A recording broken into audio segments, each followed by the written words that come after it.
Hola amigos, bienvenidos. Hoy voy a tratar de analizar cómo se produce la conciencia en nuestro cerebro. Y para eso debemos comenzar preguntándonos qué es la conciencia. La conciencia es la capacidad de darse cuenta, de estar despiertos, de captar lo que nos rodea, de reconocerlo, de entenderlo. Hay muchas acepciones de conciencia, pero básicamente es esto, darse cuenta. La próxima pregunta es, ¿cómo se produce el hecho consciente?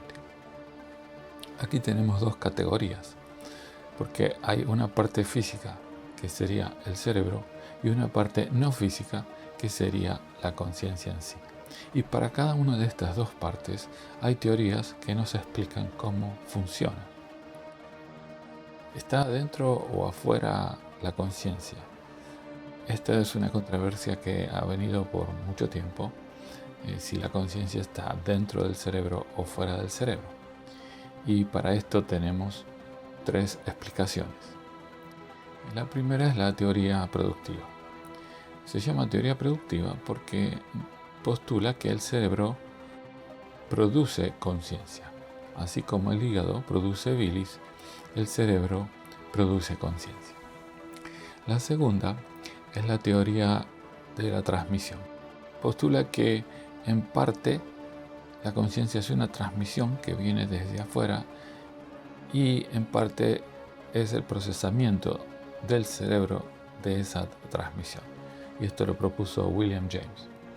La tercera teoría postula que la conciencia está fuera del cerebro y el cerebro la capta como si fuera un receptor de radio. En este caso, en lugar de recibir ondas de radio, recibiría conciencia. ¿Y por qué hay teorías y no hay evidencias?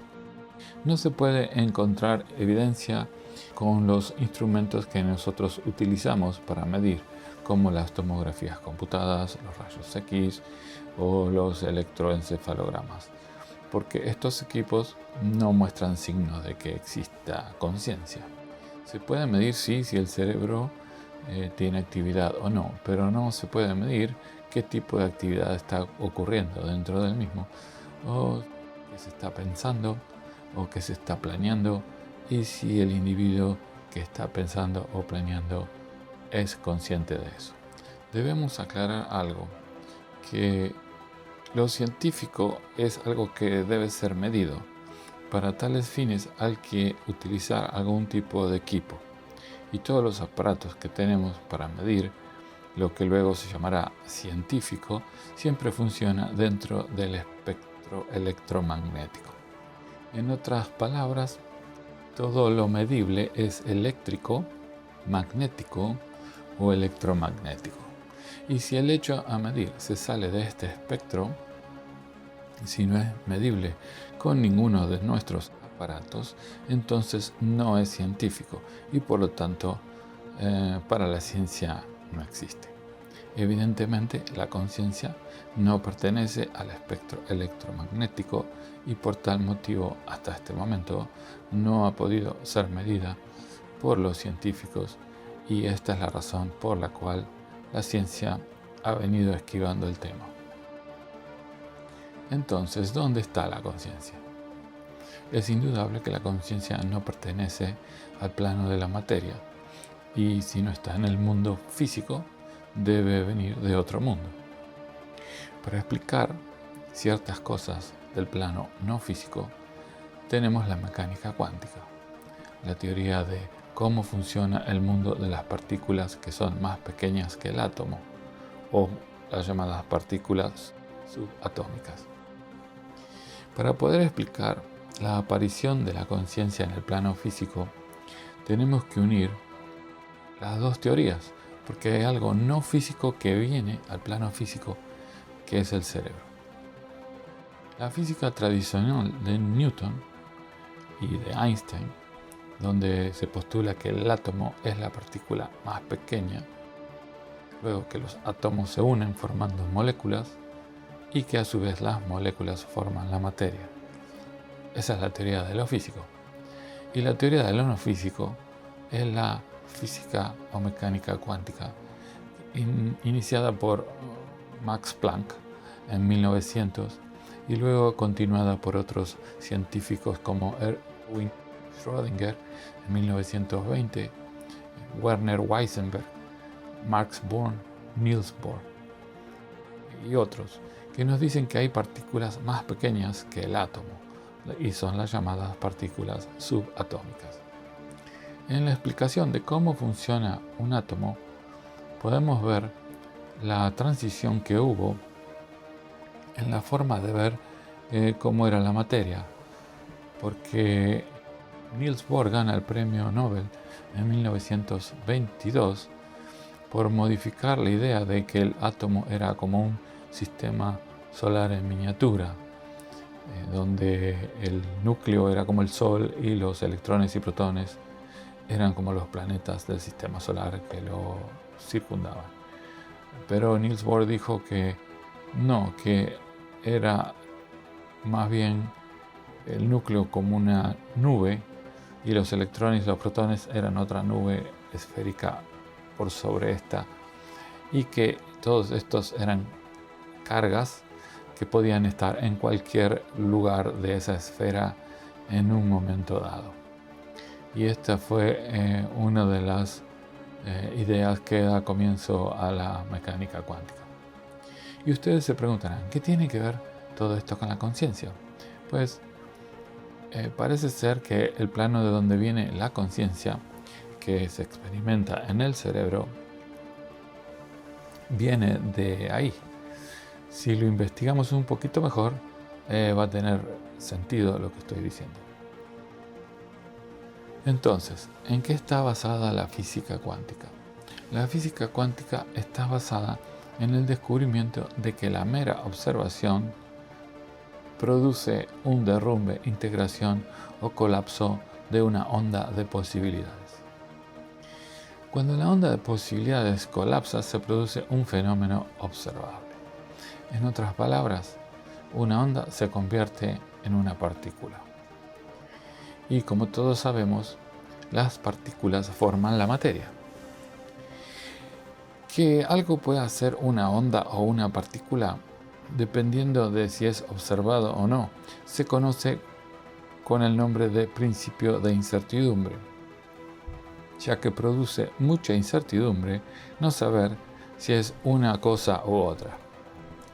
El principio de incertidumbre también nos dice que dentro del plano cuántico, el mundo más pequeño que el átomo, no nos es posible conocer la posición y la velocidad de las partículas subatómicas.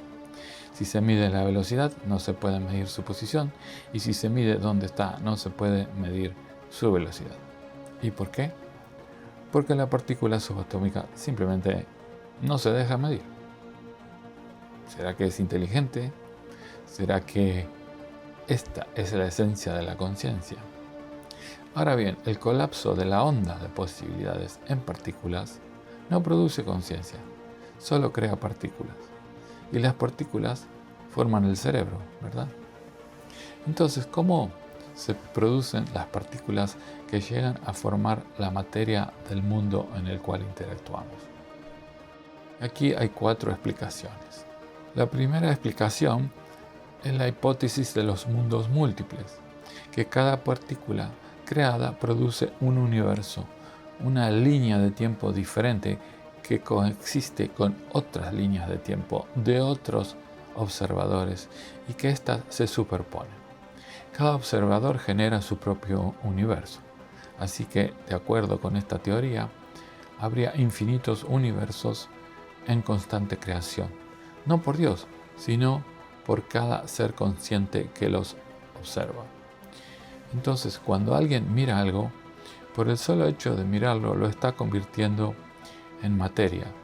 Y esa creación es una superposición a la creación de la otra persona, que también está mirando lo mismo, pero desde otro punto de vista. La número 2 es la teoría llamada ondas piloto guiadas, postuladas por Bohm. Esta teoría plantea que cuando se unen dos ondas, una predomina, y ya sea convirtiéndose en partícula o continuando como onda. Es decir, hay una reducción de 2 posibilidades a una sola. 3 es la teoría de la decoherencia cuántica, postulada por varios. Uno de ellos es Heinz-Dieter Seth, que la postuló en 1970. Otro es Wojciech-Zurek, que con su libro De coherencia y la transición de lo cuántico a lo clásico, escrito en 1991, comenzó con esta teoría. También el sueco Max Tegmark, y hay muchos otros. Esta teoría nos dice que el estado cuántico o subatómico interactúa con los átomos de la física tradicional, que es la de Newton y la de Einstein, y degradan el estado cuántico, produciendo materia. Los modelos de decoherencia cuántica permiten explicar la ausencia de superposiciones cuánticas, como decían las teorías anteriores, en estados macroscópicos, desde el átomo a la materia, y que esto fue postulado por la hipótesis de los mundos múltiples. Esta teoría de decoherencia cuántica nos dice que no hay necesidad de la intervención de un observador y por eso evita las paradojas asociadas a que el observador debe ser consciente del resultado. Porque si no hubiese nadie observando no existiría universo, ¿verdad? El problema con esta teoría es que el estado cuántico debería estar creciendo constantemente para que se continúe formando materia, ya que si el estado cuántico se va degradando y convirtiéndose en materia, en algún momento se acabaría, dejaría de formarse materia y se extinguiría el universo. Por lo tanto, esta teoría no nos dice nada y no es una explicación válida. En la número 4 tenemos la teoría de la superposición, conocida por el ejemplo del gato de Schrödinger, un experimento imaginario propuesto en 1935 por el físico austríaco Erwin Schrödinger, intentando explicar la interpretación de la física cuántica de Copenhague. Schrödinger propuso que hay un gato dentro de una caja y la caja está cerrada. Junto con el gato hay un contenedor con un gas venenoso. La partícula que destapa el contenedor del gas venenoso tiene un 50% de probabilidades de desintegrarse y de liberar el gas, matando al pobre gato. Si hay un 50% de probabilidades de que el gato muera, por lo tanto hay otro 50% de probabilidades de que el gato viva. ¿Cómo podemos saber si el gato está vivo o está muerto?